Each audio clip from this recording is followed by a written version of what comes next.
The crashing waves echoing against the jagged rocks beneath the cliff house have always served as a symphony of solace for Steffy Forster Finnegan.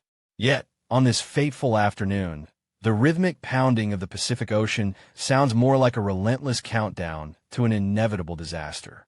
Steffy stands by the expansive glass windows, her silhouette trembling against the golden hour light.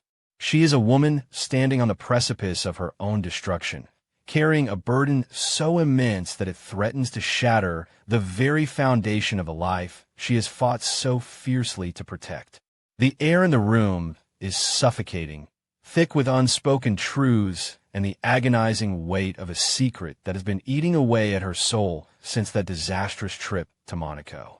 To understand the sheer magnitude of the terror gripping Steffy's heart, one must look back to the catalyst of this nightmare. The Monaco getaway was supposed to be a romantic renaissance for her and John Finnegan, a celebration of their miraculous survival and enduring love. Instead, it became the graveyard of her trust. The moment Steffy discovered Sheila Carter lounging on the Mediterranean beach and realized her husband had hidden his biological mother's presence on their flight, something inside her fundamentally snapped. She had ripped off her wedding ring, boarded a jet alone, and drowned her sorrow in alcohol. That blinding cocktail of grief, betrayal, and intoxication led her straight into the Forster Creations CEO office, and ultimately, into the arms of a similarly heartbroken Carter Walton. What happened on that office couch was a desperate, drunken surrender to grief, a catastrophic mistake born from two people seeking an escape from their respective marital agonies. Steffy and Carter had made a solemn pact to bury their transgression, to lock it away in the darkest corners of their minds and never speak of it again. They had even managed to spin a web of deceit when Ridge Forster unexpectedly burst into an anteroom, catching them mid-argument. They survived that close call, but the universe has a cruel way of ensuring that buried secrets eventually claw their way back to the surface. Now, Steffy is facing a consequence that cannot be hidden behind closed office doors or explained away with clever corporate excuses.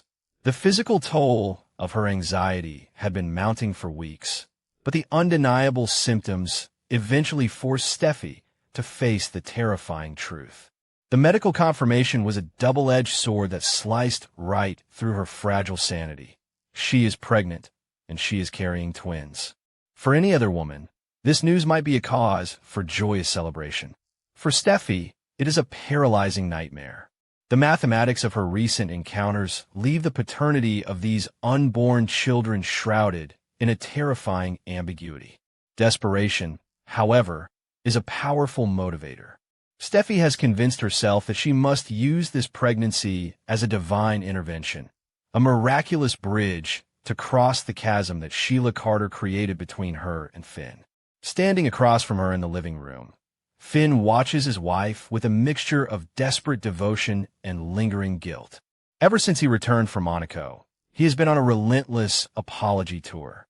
He has sworn his unwavering loyalty, completely cut Sheila out of his life, and vowed that nothing in their future would ever come between them again. When he slid her wedding rings back on her finger, he believed he was sealing a renewed promise of forever. He sees Steffy trembling now, her eyes welling with tears, and he misinterprets her visceral panic as the residual trauma of their recent marital strife. He steps closer, his voice soft and pleading, entirely oblivious to the ticking time bomb she is about to detonate. With her voice shaking and her breath catching in her throat, Steffy finally forces the words past her lips. She tells Finn that she is pregnant and that they are expecting twins. The moment the confession hangs in the air, the heavy silence of the cliff house is instantly shattered by Finn's overwhelming euphoria. The sheer, unadulterated joy that erupts across his face is both beautiful and agonizing to witness. He sweeps Steffy into a fierce, protective embrace, his laughter echoing through the room.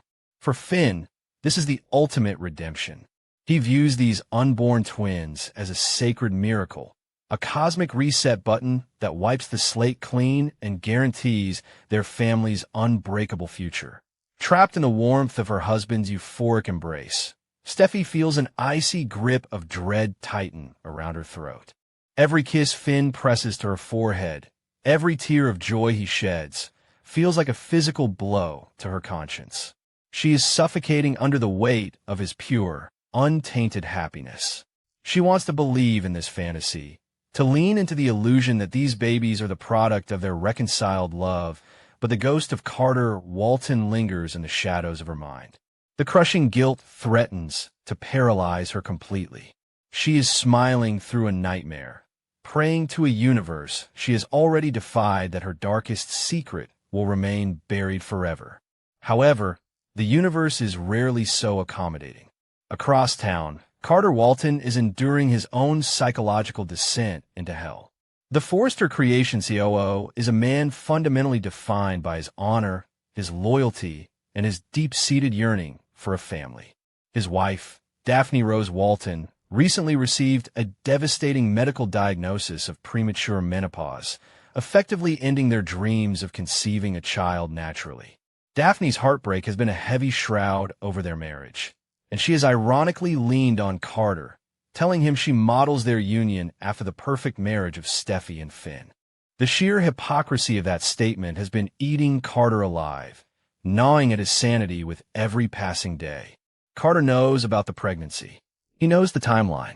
He knows that while his beloved wife is weeping over her tragic infertility, the woman he slept with in a drunken haze is carrying twins that could very well share his blood. The moral dissonance is simply too much for Carter to bear. He is a man who has always craved fatherhood, and the thought of his biological children being raised by another man, especially a man he respects like Finn, is a psychological torture he cannot endure.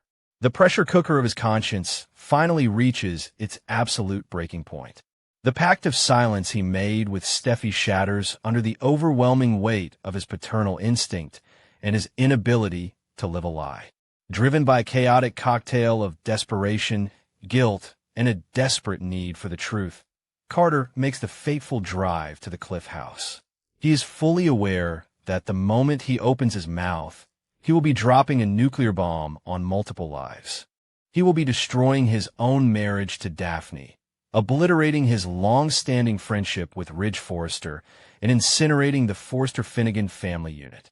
Yet, the compulsion to claim his potential truth overrides all logic and self-preservation. He cannot allow Finn to celebrate a miracle that might be built on the foundation of his own betrayal. Carter marches toward the front door of the Cliff House, a man walking willingly into a blazing inferno. Back inside the Cliff House, Finn is still holding Steffi, murmuring promises of a beautiful, untainted future for their growing family. The tender moment is violently interrupted when the front door bursts open without warning. Carter Walton stands in the entryway, his chest heaving, his eyes wild with a frantic, desperate energy. The sudden intrusion shatters the fragile bubble of joy Finn had just constructed. Finn turns confused and immediately protective, assuming that the Forrester COO is here bearing catastrophic corporate news. He asks Carter what is wrong, completely unaware that the catastrophe standing in his foyer is entirely personal. Steffi's heart stops dead in her chest.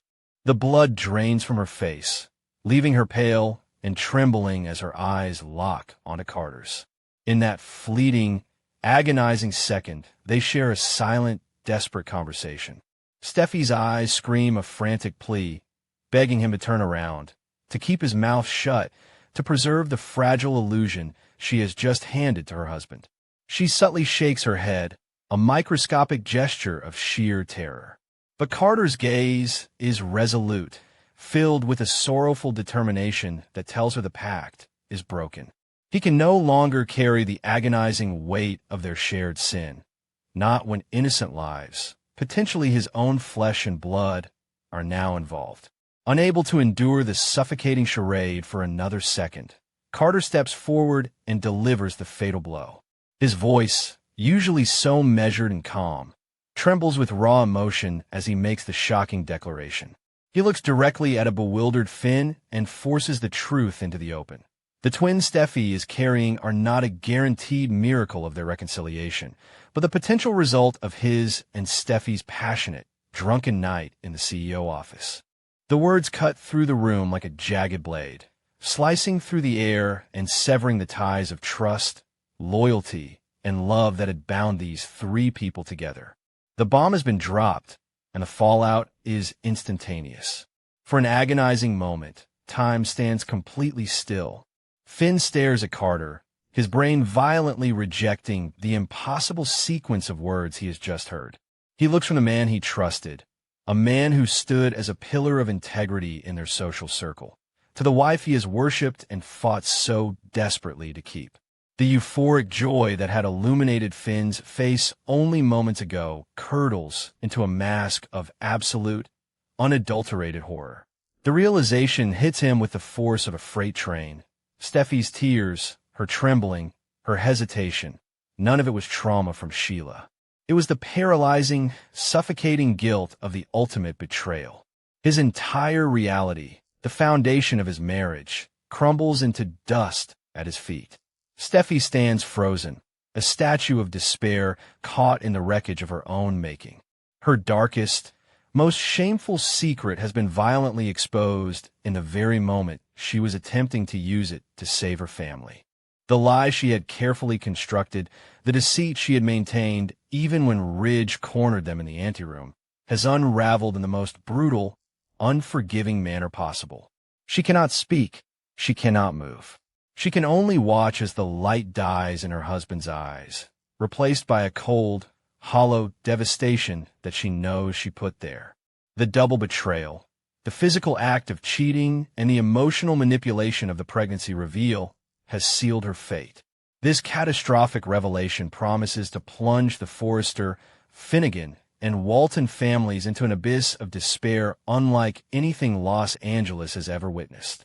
Finn's trust has been irrevocably destroyed, transforming his boundless love into a deep, festering wound of betrayal. Carter's desperate confession has not only detonated Steffy's marriage, but has surely signed the death warrant for his own union with the heartbroken Daphne. As the dust settles on this explosive confrontation, the future of the unborn twins becomes the epicenter of a looming, vicious battlefield. What was supposed to be a miracle of life is now destined to become the focal point of a merciless, emotionally savage legal war, forever altering the legacy of everyone involved.